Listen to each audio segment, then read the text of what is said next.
gracias. Gracias, Señor, gracias. Gracias. Aleluya, gracias. Comienza a decirle gracias, Señor, gracias. Comprende de dónde Él te sacó, comprende. Vamos, dale gracias, gracias. Gracias, Señor, lo que pudiera haber sido de mí si no estaba contigo, si tu mano no me hubiera sacado. Aleluya. Creo que es inimaginable a veces para nosotros poder entender qué hubiera sido de nuestra vida si Él no nos hubiera rescatado, si no hubiéramos visto la luz de Cristo en nuestras vidas. Eso nos tiene que dar un corazón agradecido constantemente, de saber. Aleluya. Los invito a tomar sus lugares, por favor.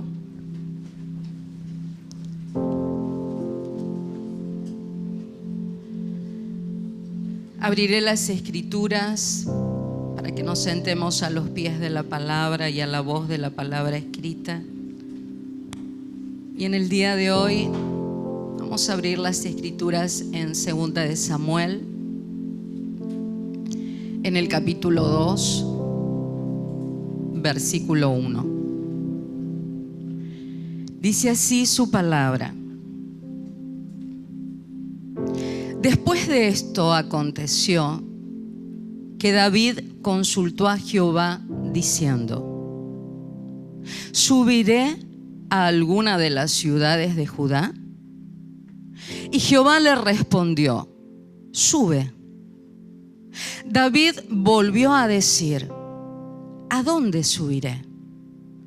Y él le dijo: a Hebrón.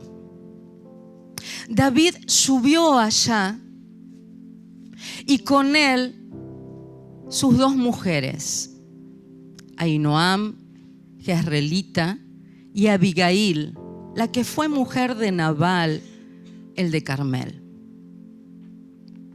Llevó también David consigo a los hombres que con él habían estado, cada uno con su familia, los cuales moraron en las ciudades de Hebrón. Y vinieron los varones de Judá y ungieron allí a David por rey sobre la casa de Judá. Y dieron aviso a David diciendo: los de Jabes de Galaad son los que sepultaron a Saúl. Entonces envió David mensajeros a los de Jabes de Galaad diciéndoles: benditos seáis vosotros de Jehová, que habéis hecho esta misericordia con vuestro señor, con Saúl, dándole sepultura. Ahora pues, Jehová haga con vosotros misericordia y verdad, y yo también os haré bien por esto que habéis hecho. Esfuércense pues ahora vuestras manos y sed valientes, pues muerto Saúl vuestro señor, los de la casa de Judá me han ungido por rey sobre ellos. Hasta ahí. El contexto de esta palabra que acabamos de escuchar es sobre la vida del rey David y también del rey Saúl. Es en la situación en que David venía siendo ungido. Había sido ungido por Samuel, el profeta, hacía 7 años y medio atrás de este acontecimiento. Mientras tanto, Saúl seguía siendo el rey de lo que era todo Israel. Sabemos que lo perseguía, sabemos de que buscó la muerte de David de todas las maneras, porque entendió de que Dios lo había ungido y que lo había quitado de la posición a Saúl de la cual él tenía en el trono. Y eso le generó mucha ira y lo persiguió para que él no consiguiera la posición de ungido de rey que Dios le había dado a David. En estos acontecimientos, Saúl muere en una guerra. En realidad pierde esa guerra y lo matan. Y de esta manera, él queda tirado en pleno lugar de guerra junto a sus 3 hijos. Y se ve que esto era un pesar para David. David no podía ir a darle lo que es una buena sepultura honrosa como el rey que había sido. Pero no guardaba rencor David. Y cuando esto podemos ver también que David no se movía por su propia cuenta, sino que consultaba cada paso que tenía que dar al Señor. Podemos decir que si ya soy ungido para algo, me puedo mover en cierta libertad. Y sin embargo, él consultaba paso a paso, iba conquistando, iba caminando de acuerdo a los territorios que Dios le iba permitiendo poder ir gobernando y señoreando. No hacía algo por su propia cuenta diciendo: a mí ya Dios me lo dio, así que me abro camino solo. Supo consultar al Señor, no ser arrebatado, esperar los tiempos de Dios, y que Dios iba a ir acomodando todas las cosas poco a poco a medida que David iba madurando. Por eso le consulta al Señor: ¿a dónde subiré? Y fíjense que ya los corazones de la gente de Judá estaban preparados, y aquellos principales que gobernaban sobre Judá lo aceptaron. Ellos pudieron ver a David como rey. Ya su corazón estaba preparado. Y en estas circunstancias donde le traen esta noticia, ¿sabes qué? Nuestros hermanos de Galaad, los de Jabes, han dado buena sepultura al rey Saúl. Y llama la atención la actitud de David, diciendo: los voy a bendecir. Porque David tenía un corazón agradecido. Y estas personas de Jabes, de Galaad, de este pueblo, habían tomado esta actitud con el rey Saúl que no la tuvieron otros. Porque tenían un corazón agradecidos para con él. Porque cuando ellos estuvieron 40 años antes en peligro, fue la primera guerra y batalla que ganó Saúl por ellos. Estaban en una situación de peligro donde les estaban pidiendo que entregaran su ojo derecho. Y Saúl, con el poder de Dios, les trajo la victoria. 40 años. Y no olvidaron lo que su rey había hecho por ellos. El mismo corazón que ellos tenían era el que tenía David. Un corazón agradecido. Y él se vio reflejado en ellos y trajeron paz a su corazón. Y a pesar, si ustedes siguen leyendo, ellos no se sometieron rápidamente al reinado de David, pero a él no le importó. Tampoco le importó a David de que Saúl lo había perseguido. El corazón de él era ser agradecido con el hombre de Dios que le había dado, a pesar que había querido su muerte. ¿Saben qué? La reflexión que quiero tener con ustedes hoy es que un corazón agradecido te permite ver cosas que otro tipo de corazón no ve. Un corazón agradecido puede ver mucho más allá que cualquier persona que tiene rencor, porque el corazón agradecido se enfoca en las cosas realmente valederas. No empaña la realidad. Un corazón agradecido tiene gozo porque recuerda con gozo aquello que realmente le da ese agradecimiento. David tenía un corazón agradecido. El apóstol Pablo nos habla en las cartas constantemente: acciones de gracias, acciones de gracias, acciones de gracias. Porque un corazón agradecido trae gozo. Cuando la persona está preocupada o enojada y ve todo el tiempo el problema, la situación y el rencor de aquello que le hicieron, se empaña su corazón de tal manera.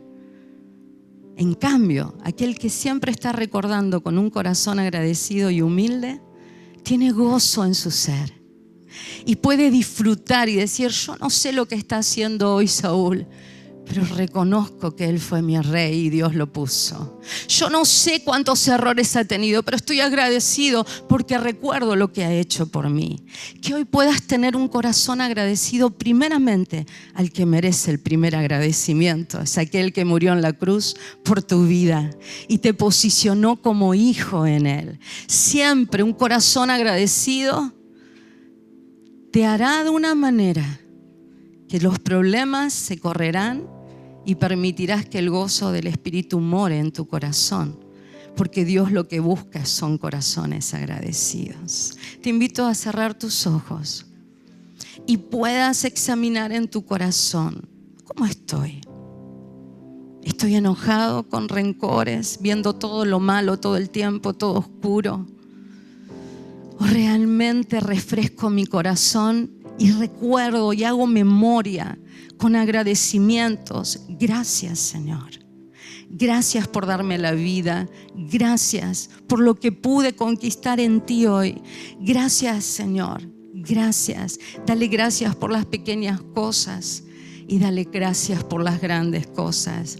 Practica la acción de gracias y verás que tu mirada cambiará, verás que tu fe aumentará, verás que tu corazón se alegrará. Haz como David, ten actitudes de acciones de gracias. Meditemos.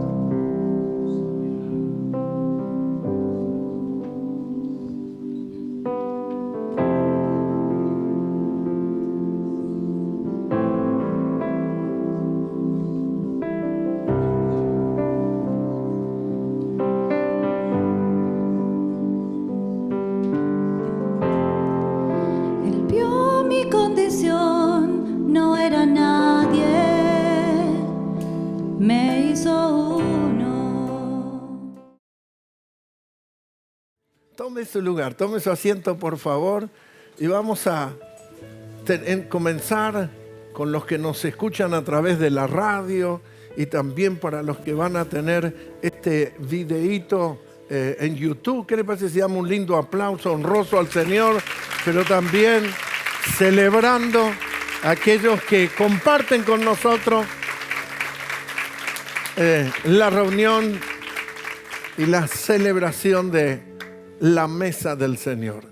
Amén. Para nosotros es muy grato poder tener este tiempo juntos en familia y sentarnos a partir el pan, ¿sí? Símbolo de la palabra, símbolo del cuerpo de Cristo, la palabra, y que también ahora en este momento vamos a comer esa palabra espiritual. Amén.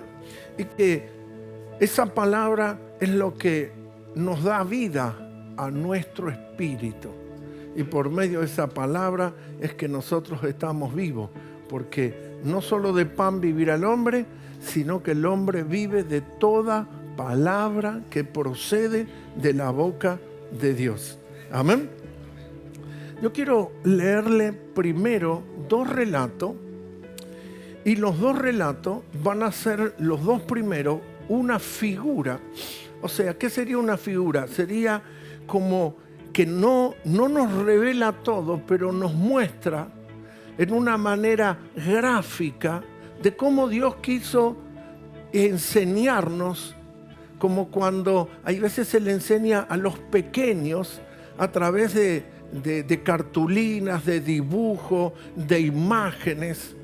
Yo ayer llevaba en mi auto a mi nieta y la madre le ponía un video cristiano y había una enseñanza, y usted tenía que ver cómo a través de la repetición la nena iba aprendiendo las cosas de Dios. Y una manera gráfica, una manera pedagógica en cómo hay veces Dios trató con nosotros porque éramos pequeños, pero vamos a ir de eso a una porción más profunda. Por ejemplo, en el libro de Mateo nos dice la Escritura, y el Señor nos da un ejemplo en el capítulo 18 de Mateo, en el versículo 23. El Señor nos dice, Jesús dice, por lo cual el reino de los cielos es semejante a un rey, ¿no? Si hay un rey, hay un reino, que quiso hacer cuentas con sus siervos. 18:23. Y comenzando a hacer cuenta, le fue presentado uno que debía 10.000 talentos. A este, como no pudo pagar, ordenó su señor venderle, y fíjese, y a su mujer e hijos y todo lo que tenía para que se le pagase la deuda. O sea, estaba pagando con su vida. ¿Y cómo se vendía? Como esclavo. Entonces, él dice, el reino de los cielos como un rey que empieza a hacer cuentas con la gente que pertenecen a ese reino y encontrando a alguien que tenía una deuda impagable y aunque no la podía pagar, por lo menos le hacían de que saque algún rédito, o sea, lo vendían como esclavo a él, a su mujer e hijos. Y entonces dice, y todo lo que tenía para que se le pagase la deuda. Entonces aquel siervo, postrado, le suplicaba diciendo, Señor, ten paciencia conmigo y yo te lo pagaré todo. La realidad que era imposible. Por eso el versículo 27 dice, el Señor de aquel siervo, movido a misericordia, no lástima, le soltó y le perdonó la deuda. Vérgalo conmigo, le soltó y le perdonó la deuda. Entonces, lo que se nos dice aquí, que él decía, te la voy a pagar, te la voy a pagar, te la voy a pagar. Pero no había manera o no había forma en cómo él pudiera pagar un capital tan grande. Y la manera de pagar es que quedaba preso él y toda su familia. Y lo que también te quisiera yo aclarar es que muchas veces yo enfatizo lo que dice el Antiguo Testamento y lo que estamos bajo la revelación del Nuevo Pacto es que los hijos no pagan por los padres, pero hay ciertas cosas que van a padecer, no solamente llamarlo consecuencia, sino es que ese padre está en una posición y ese hijo va a quedar siendo partícipe de la posición en la cual ya lo ha establecido ese padre. A ver, para ser más claro, si el padre ingresó a tierra prometida, el hijo que nace en tierra prometida. ¿Sí o no? Entonces no es que el hijo paga por el padre, pero sí la posición, hay veces lo va a colocar a ese hijo que al nacer ya está en una posición de tierra prometida. Ahora, si el padre se quedó en el desierto, ese hijo al nacer va a nacer en un desierto. Y no es que el hijo paga por el padre, pero sí le transfiere la posición que el padre ha adquirido. O sea, en sí hay una consecuencia. Y el hijo puede decir, bueno, yo no soy responsable. Bueno, pero naciste acá y es donde estaba tu familia. Y esto es para que nosotros entendamos los cuadros que hay veces vivimos al presente. No es que Dios va a castigar o Dios se la va a agarrar con la descendencia, como decía en el Antiguo Testamento, a la tercera y cuarta generación. Pero nosotros tenemos que ser conscientes que cuando hablamos de una generación, en cómo nosotros podemos preparar la plataforma de bendición para la generación que viene atrás. Y ser un canal de bendición. Cómo nosotros le vamos a preparar un camino para esos hijos, esos nietos, esa descendencia que viene, en el sentido genético, pero en el espiritual también. Nosotros como casa debemos dejarle un camino preparado a los que vengan atrás. ¿Me entiende? Muchos de ustedes hoy son parte de esta familia, pero hubo otra generación que fue la que le dio soporte a esta casa para que hoy ustedes estén en esta casa. Cuando nosotros comenzamos las primeras reuniones y cuando estábamos en el otro salón, hubo alguien que fue parte de eso. Y hoy usted y yo estamos disfrutando de esta casa porque hubo alguien que sembró. Entonces nosotros tenemos que saber que esto es recíproco y tenemos que ver cómo esto va a traer esa bendición a la descendencia y al resto de la casa y de la familia. Pero no me quiero desviar, quiero colocar el punto en el cual este hombre iba a terminar preso porque había una deuda. Y no había manera de pagarla, entonces por lo menos el único rédito que podría haber es vendiéndolo a él, a su mujer y a sus hijos. Por eso decía, no es que lo está castigando, pero es la consecuencia de la posición. O sea, una posición de esclavo, una posición de alguien que había perdido la libertad de su vida. Y esto es la manera en cómo el Señor Jesús mostró gráficamente, porque el primer versículo que leí, el 23, dice, esto es como el reino de los cielos, que un rey. Entonces, lo que el Señor quiere mostrarme, cómo es el reino. Y el reino es como este rey, que haciendo cuentas con sus sirvientes, con su gente, encontró que alguien tenía una deuda imposible de pagar, y entonces iba a terminar en una condición de esclavitud. En el libro de los Reyes, Segunda de Reyes, capítulo 4, vemos en el antiguo pacto, y teniendo la revelación de que las cosas que se nos escriben no son de casualidad, sino que el Espíritu Santo la pone. ¿Y por qué Dios relata y permite que un acontecimiento sea establecido? Porque hay una enseñanza y hay una intencionalidad de Dios hacia nosotros. Entonces aquí en este relato se nos dice en el capítulo 4, dice, versículo 1, una mujer de las mujeres de los hijos de los profetas clamó a Eliseo, que era el profeta, diciendo, tu siervo, mi marido, ha muerto. Y tú sabes que tu siervo era temeroso de Jehová. Y ha venido el acreedor. ¿Quién vino? A ver, dígalo bien fuerte. ¿Quién vino? El acreedor. El acreedor. Aquel que tiene derecho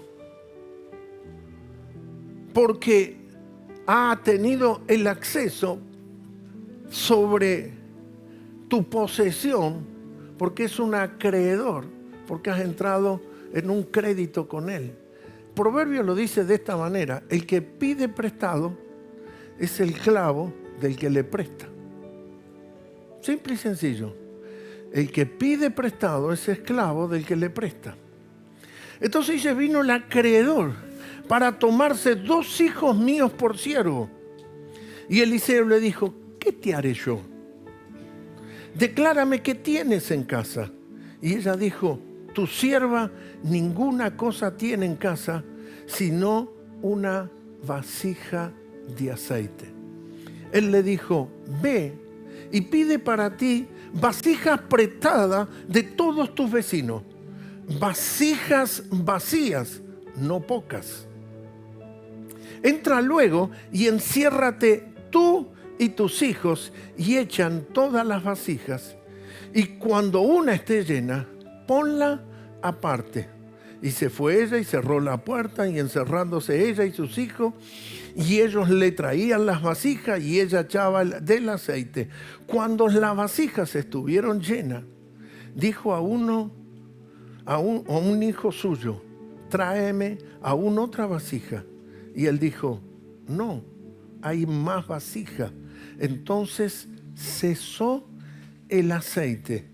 Vino ella luego y lo contó al varón de Dios, el cual dijo, ve y vende el aceite y paga, ¿a quién? A tus acreedores. Y tú y tu siervo vivid de lo que quede, de lo que sobra. Una mujer se presenta al hombre de Dios porque se da cuenta que no había manera de resolver su situación. ¿Cuál es la situación? Uno que tiene el derecho de tomar posesión por causa de la deuda, se le acerca y le va a llevar los hijos esclavos. ¿Y cómo tiene el derecho de esclavizar los hijos? La ley lo decía, que si uno tomaba una deuda y no la podía pagar, el acreedor podía tomar a ese hijo y a él mismo y esclavizarlo y tenerlo y que trabaje para él sin paga. Solamente se le daba de comer como para mantenerlo, que pueda seguir trabajando, para que produzca, pero sin paga.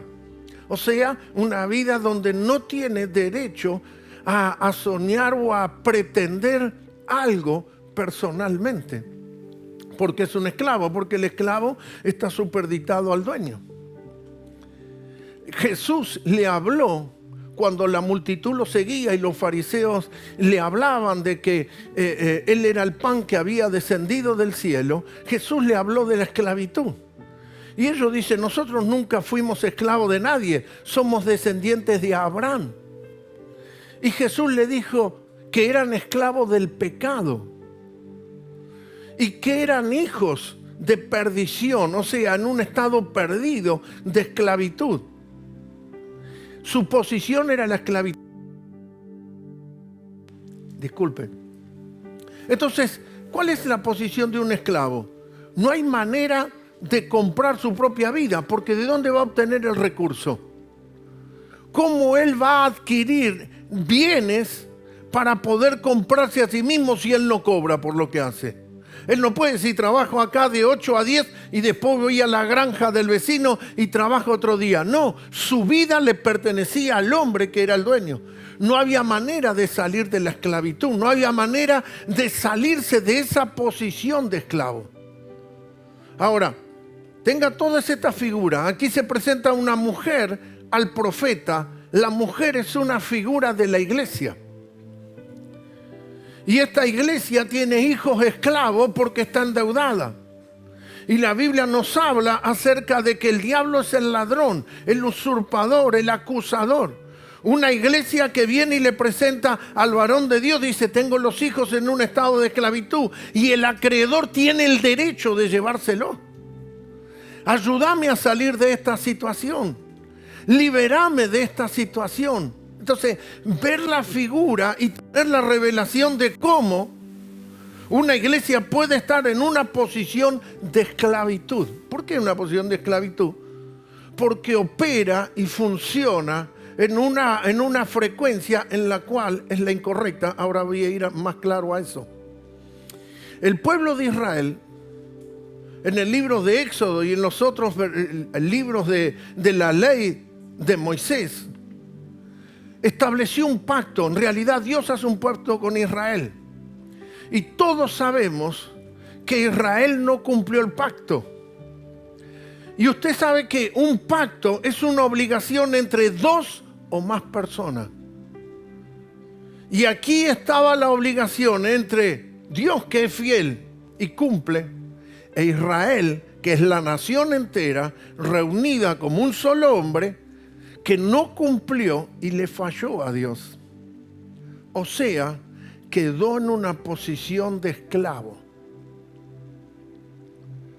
O sea, puede venir el acreedor y tener derecho sobre su vida, y ellos no van a tener nunca voluntad propia o la libertad para alcanzar su destino, porque pertenecen o están sujetos a una posición de esclavitud.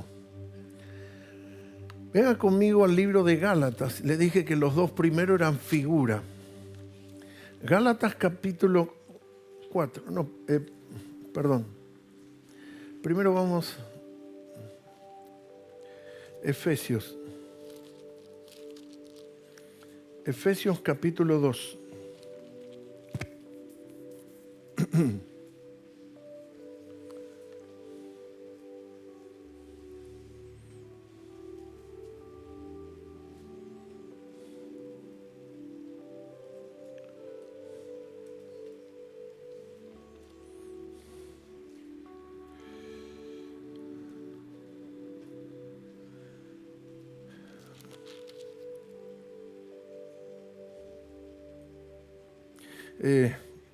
Primero leo Gálatas, discúlpeme. Gálatas capítulo 4. Estaba viendo cuál de los dos leía primero. Gálatas capítulo 4, versículo 21. Ustedes se acuerdan que el capítulo 4, en el versículo 8, habla de que el pueblo había vuelto atrás. Y dice, ¿quién nos fascinó para volver atrás a los rudimentos de la ley? En el versículo 21 dice, decidme, Pablo le escribe a la iglesia, los que queréis estar bajo la ley. Repítanlo conmigo, los que quieren estar bajo la ley. Pregunta, ¿no habéis oído la ley? Porque está escrito que Abraham tuvo dos hijos, uno de la esclava ¿sí? Dos mujeres, uno de la esclava y el otro ¿de quién? De la libre. Pero el de la esclava nació según la carne, mas el de la libre por la promesa, la cual es una ¿qué? Alegoría. No es una idea del pastor Miguel. La cual es una alegoría, pues estas mujeres son los dos ¿qué? Pactos.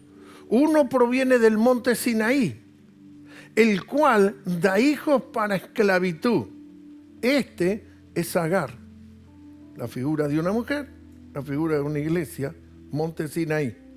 Porque Agar es el monte Sinaí en Arabia y corresponde a la Jerusalén actual, pues está junto con sus hijos, está ¿en qué? ¿Cuál es la posición? Esclava. Toda la otra figura te mostré de cómo el acreedor tiene derecho a esclavizarte por causa de no cumplir con el derecho o tus obligaciones del acuerdo y del pacto establecido. Entonces, no cumplir le da derecho al otro a que tu vida no te pertenece más y está en un estado de esclavitud. No hay manera de salir de eso. No hay manera de autoliberación, no hay manera de comprarte, no hay una manera de adquirir el recurso para liberarte de esa posición. Entonces muestra las dos alegorías, las dos mujeres de Abraham, las dos eran descendientes de Abraham, porque eso es lo que decía un hebreo, soy descendiente de Abraham, y entonces Dios le tiene que mostrar que no todo el que desciende de Abraham está bajo el pacto, y no todo el que desciende de Abraham es judío. Y que Abraham tuvo otros hijos. Y acá lo muestra Pablo. Y lo muestra que una está en un estado de esclavitud porque está en posición de ley. Quiere volver o practica una cultura de legalidad. Y está en un estado de esclavitud. En una posición incorrecta. El versículo 26 dice, mas la Jerusalén de arriba, la ciudad está hablando, la cual es madre de todos nosotros, es libre. Porque está escrito, regocíjate, oh estéril, tú que no das a luz, prorrumpe en júbilo y clama, tú que no tienes dolores de parto, porque más son los hijos de la desolada que de la que tiene marido. Así que, hermanos, nosotros, como Isaac, a ver, dígalo conmigo. Nosotros, como Isaac, somos hijos. ¿De quién somos hijos? Pero entonces dice, pero como entonces el que había nacido según la carne perseguía al que había nacido según el Espíritu, así también ahora. Así también ahora, así también el carnal persigue al espiritual. Así también ahora te critican o te van a decir cosas porque no comprenden y no entienden porque quieren volver a esa legalidad de las leyes y quieren esclavizarte. Pero vamos a este punto. Dios hace un pacto con el pueblo de Israel. Israel no fue fiel al pacto. Israel desecha a Dios. Israel abandona, no cumple con la parte de ese acuerdo. Entonces, un pacto es un acuerdo entre dos o más personas y Dios permaneció fiel, pero Israel infiel. O sea, quedó en una posición de esclavitud, quedó en una posición donde el acreedor tiene el derecho a esclavizarlo. Quedaron atrapados en el pacto de la ley. Y la ley los atrapó. Pero Dios, en el cumplimiento del tiempo, envió a su Hijo, nacido bajo la ley, nacido de mujer, para redimir a esos que estaban bajo la ley. Y entonces lo que nos muestra acá es la figura de las dos mujeres, la figura de Agar, la egipcia, y del monte Sinaí. El monte Sinaí es donde Moisés recibe la ley y el monte Sinaí es donde se estableció el pacto. Pero Dios después muestra que Abraham tenía su verdadera mujer, porque la egipcia era la esclava de Abraham. Agar era de otra nación y Dios le dijo, esa no es la descendencia, esa no es la línea, sino el que van a ser según la promesa. Y entonces dice que Agar da hijos para la esclavitud, pero Sara da hijos para la libertad. Y esto no es solamente para hablar de historia. Esto es para ver espiritualmente la posición de legalidad que tiene si nosotros nos colocamos a los rudimentos del antiguo pacto, de la ley y de las cosas antiguas, quedamos presos o esclavos en esa posición. Pero ¿quién nos redimió de la maldición de la ley? Jesucristo. Cristo Jesús pagó por nosotros y nos redimió y nos liberó del derecho de esclavitud que pesaba sobre nosotros. No lo veo muy convencido. Pero usted está en una posición de libertad, no de esclavitud. Usted está en una posición de heredero, no aquel que está esclavo y todos sus bienes pasan a las manos del acreedor, de aquel que tiene el derecho de tomar posesión de todos sus bienes y de su vida, porque en esa ley no había manera de pagar o saldar la deuda. No había forma de que nosotros nos liberemos. Por eso Dios envió al Redentor y nos libró y nos colocó en una posición de heredero. El Hijo de Dios, nuestro Señor Jesucristo, no se avergüenza de llamarnos hermanos. Él no se avergüenza de que usted y yo seamos sus hermanos. En el libro de Hebreos capítulo 2, ponémelo en la pantalla, versículo 11, la Biblia dice que Él no se avergüenza de llamarnos hermanos. Y usted y yo somos uno con Él y uno con el Padre, porque el que santifica, que es Cristo, y los que son santificados, de uno son todos, por lo cual no se avergüenza de llamarnos hermanos. Entonces usted es parte de una familia. Por supuesto que usted se congrega, asiste, es partícipe de una iglesia local que es esta que estamos reunidos. Pero espiritualmente usted y yo somos parte de la familia de Dios. Y el sentarnos a la mesa es la figura de que el Hijo de Dios se sienta con nosotros y que Él está con todo hermano de toda tribu, de toda nación y de toda lengua. Esta es una mesa limitada. Pero usted tiene que ver que estamos en Buenos Aires y en diferentes iglesias se pueden estar llevando hoy o a la tarde o al mediodía o en cualquier hora, y en otras naciones se están celebrando Santa Cena o hoy o otro domingo, y todos somos parte de esta comunión entre los santos. Y aunque vivamos en otra latitud geográfica y que vivamos en otra nación y otra lengua, como dice la Escritura, somos uno en Cristo y somos libres en Él.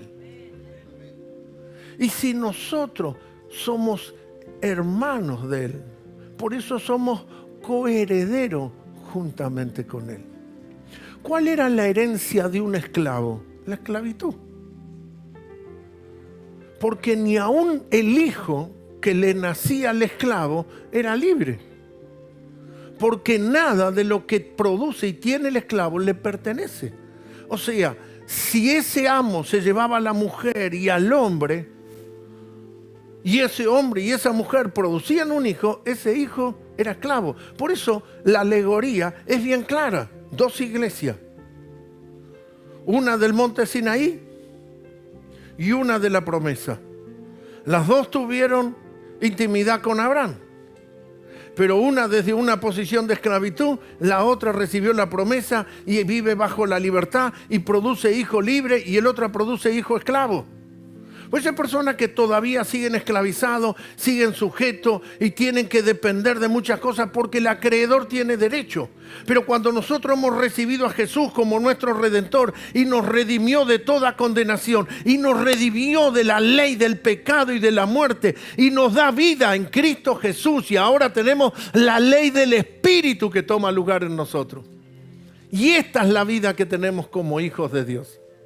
Esto es lo glorioso. Entonces nosotros ahora lo que tenemos que ver, que nosotros no somos partícipes del pan y la copa. Primero, lo que nos redimió es este cuerpo, es este sacrificio, es este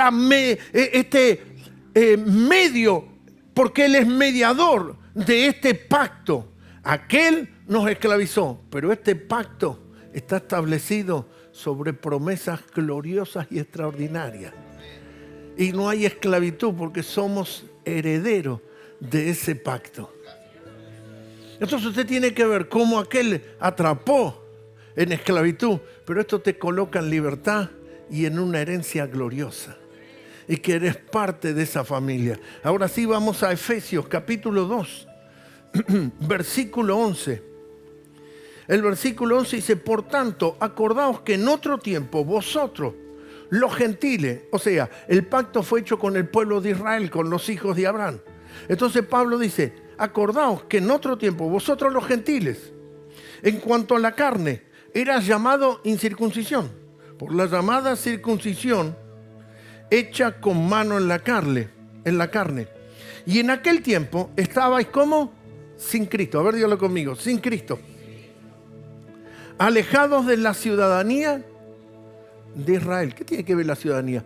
Porque en el otro relato dice que nosotros somos de la Jerusalén celestial,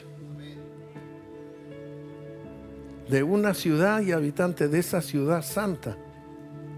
Y acá te dice: estabas ajeno a la ciudadanía. ¿Sí?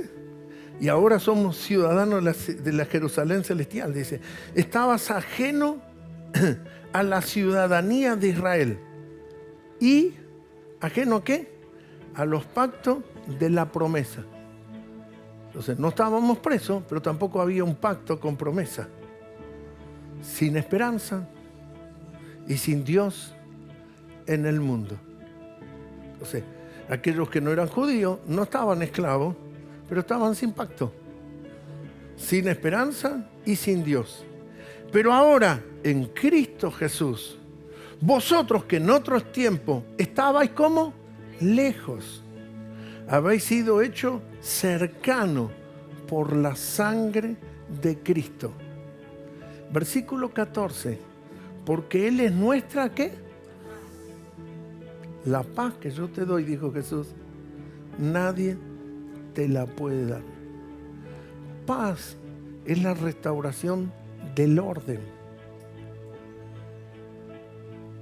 Porque guerra es la ausencia de orden.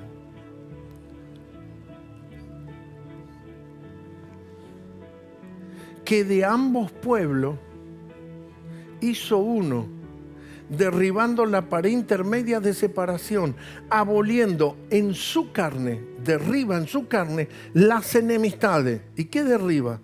La ley de los mandamientos expresado en ordenanza, para crear en sí mismo de los dos un solo y nuevo hombre, haciendo ¿qué? La paz, el orden. Y mediante la cruz reconciliar con Dios a ambos en un solo cuerpo, matando en ella las enemistades, las deudas. Y vino y anunció el Evangelio, la buena nueva de paz. A vosotros que estabais lejos y a los que estaban cerca, esclavos. Porque por medio de Él, los unos y los otros, tenemos entrada en un mismo espíritu al Padre.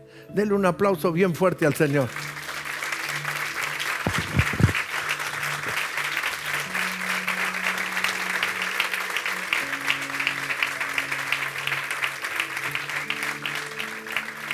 Entonces trae la otra figura, los que son judíos y los gentiles y los que son descienden de Abraham y los que no descienden, pero dice, miren que ustedes estaban afuera, y ustedes estaban sin Dios, sin fe, sin esperanza, pero en Cristo no se trata de circuncisión ni circuncisión y los que eran descendientes de Abraham, sino que en Cristo nos unió a todos y hizo un solo pueblo.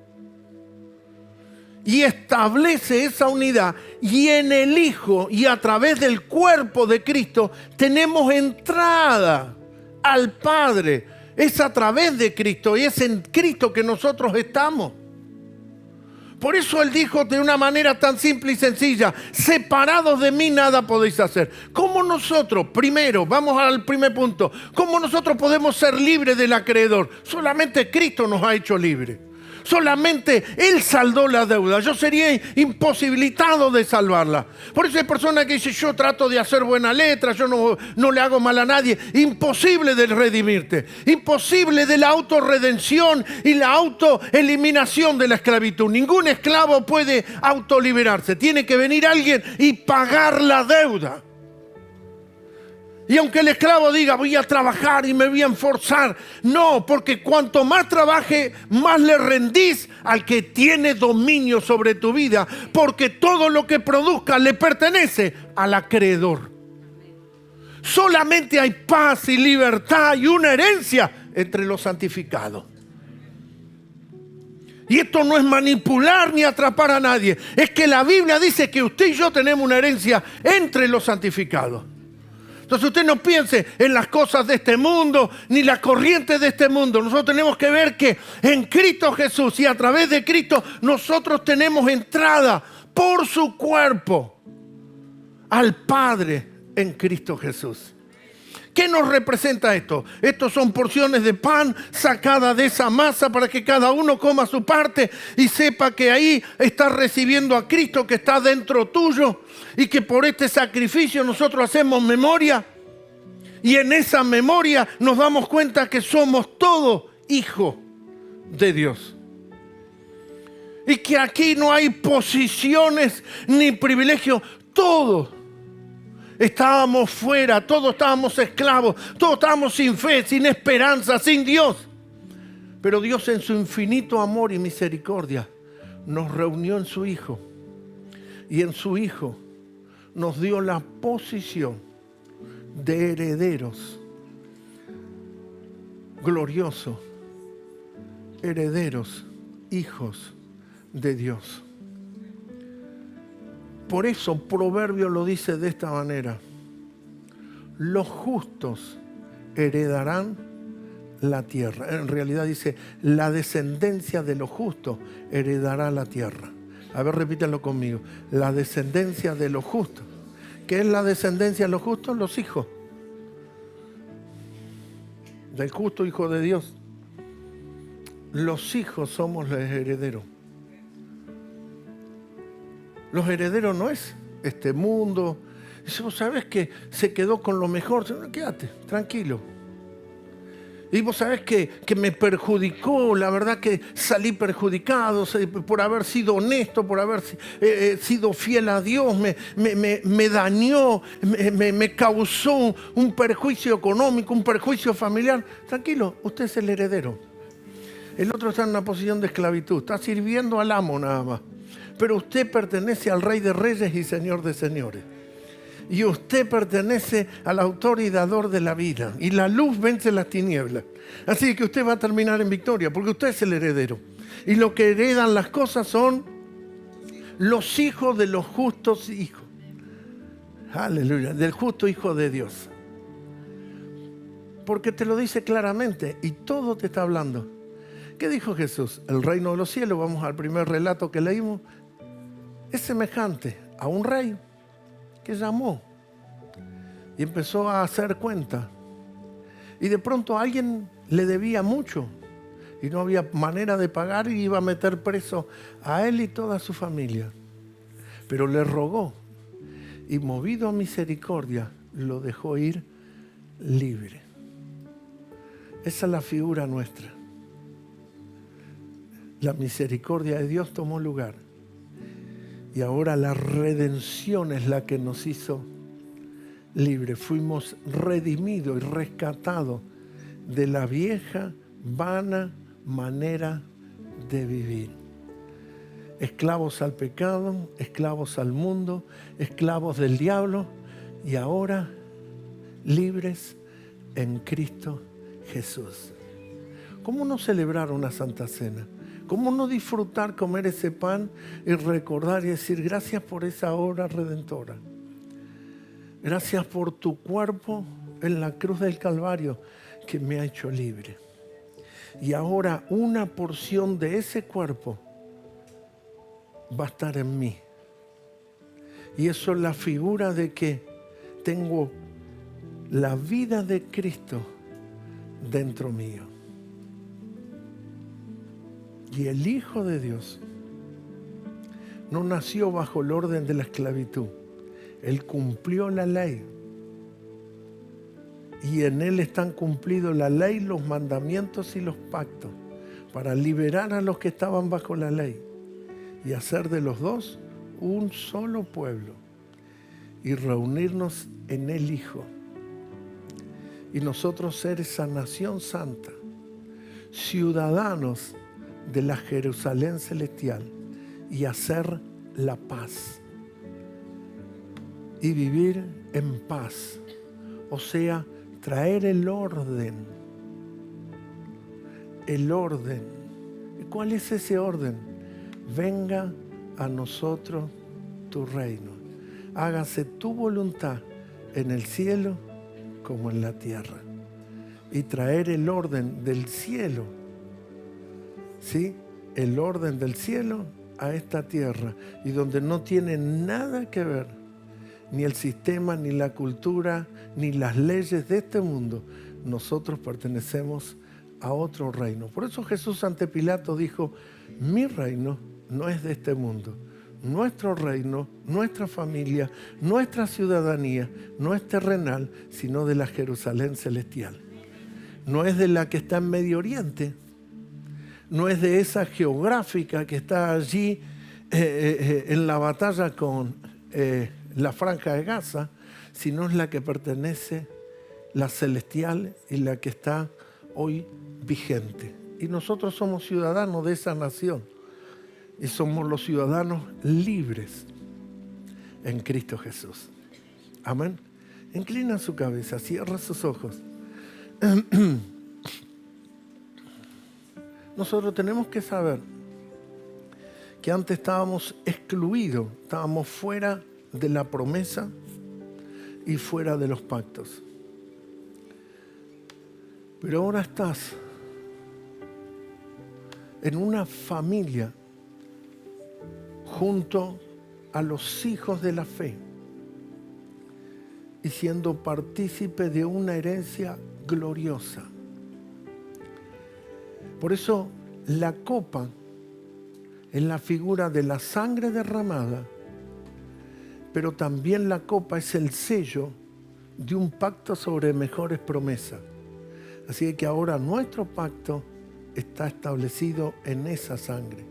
No es sudor de la frente, no es el yo puedo, es que Él lo hizo todo. Y todo lo puedo en Cristo. Todo lo puedo en Él. Señor, oro para que cada persona que pueda ver esta palabra haya sido preciso y claro a traer esta palabra y poder liberarlo de la esclavitud del pecado y de la maldad y de la esclavitud de este mundo y traerlo a la libertad gloriosa de los hijos de Dios. Padre, yo te doy gracias, Señor. Yo bendigo cada persona y los que están viendo que también puedan hacer, si no han hecho, a Jesús el Señor de su vida, para tener al Rey justo y salirse de la esclavitud del pecado y vivir en la Jerusalén de arriba y no de la tierra. La que da hijos para herencia y no hijos para esclavitud. Una iglesia que produce hijos libres. Una iglesia y una familia para vivir en libertad. No el libertinaje, sino vivir la vida hermosa, la vida gloriosa de Cristo Jesús. Porque Jesús dijo: el que me ama, mi palabra guardará y será amado por mi Padre, y veremos a Él y haremos morada en Él. Gracias, Padre. Gracias, Señor. Gracias, Dios querido, que cada uno de los que están aquí pueda comprender esta posición que usted tiene, siendo hijo, perteneciendo a la Jerusalén de arriba, la celestial, la que está hoy presente. y de la cual usted y yo somos partícipes, herederos de las promesas de Dios. Amén y amén. Denle un hermoso aplauso al Señor.